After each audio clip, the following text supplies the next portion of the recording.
The first part of the interface I'd like to talk about is this large area in the middle of the screen. This is called model space, and it represents our virtual drafting board.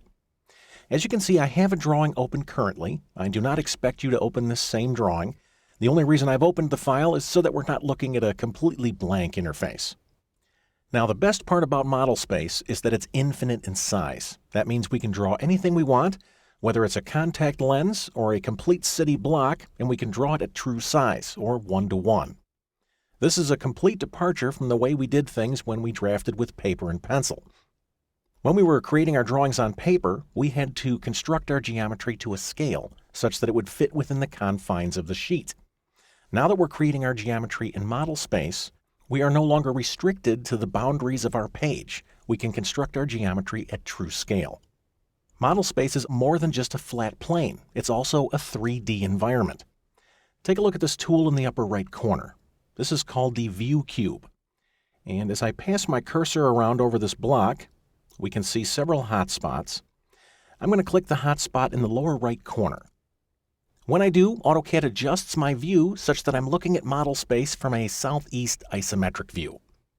I can further change my view by selecting additional hotspots on this cube. At this point, I'm going to come over to the navigation bar and click the Zoom Extents tool to maximize my geometry on screen. Another model space tool that's commonly used in 3D is this series of menus in the upper left corner. If I open the menu in the center, I can select additional views, much like we can with the view cube.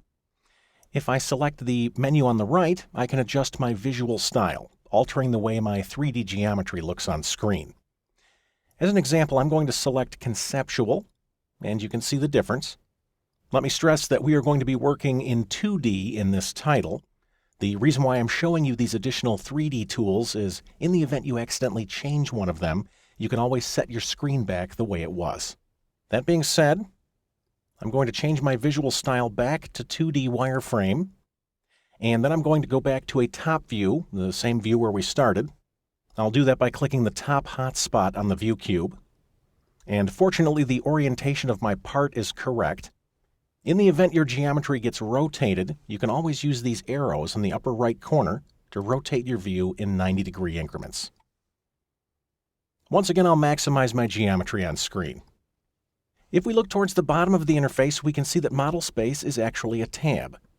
I'm going to select Layout 1. We'll see what that tab looks like. This looks very similar to a sheet of paper. That's because it is a sheet of paper. AutoCAD allows us to set up these layouts such that we can print our finished drawings. Now, if you're not seeing tabs in your interface, they may be hidden. I'm going to hide mine momentarily so I can show you how to restore them. To hide the tabs, I will right-click on one of them and I'll choose Hide Layout and Model Tabs. This converts the tabs down to a couple of icons down here in my status bar. And these icons work just fine. I like the functionality of the tabs a little bit better. To restore the tabs, I will right-click on either of these icons and choose Display, Layout, and Model Tabs. When I'm finished, I'll return to Model Space by clicking the Model tab. After seeing Model Space for the first time, I'm sure you'll agree that AutoCAD has taken the concept of a traditional drafting board to a completely new level.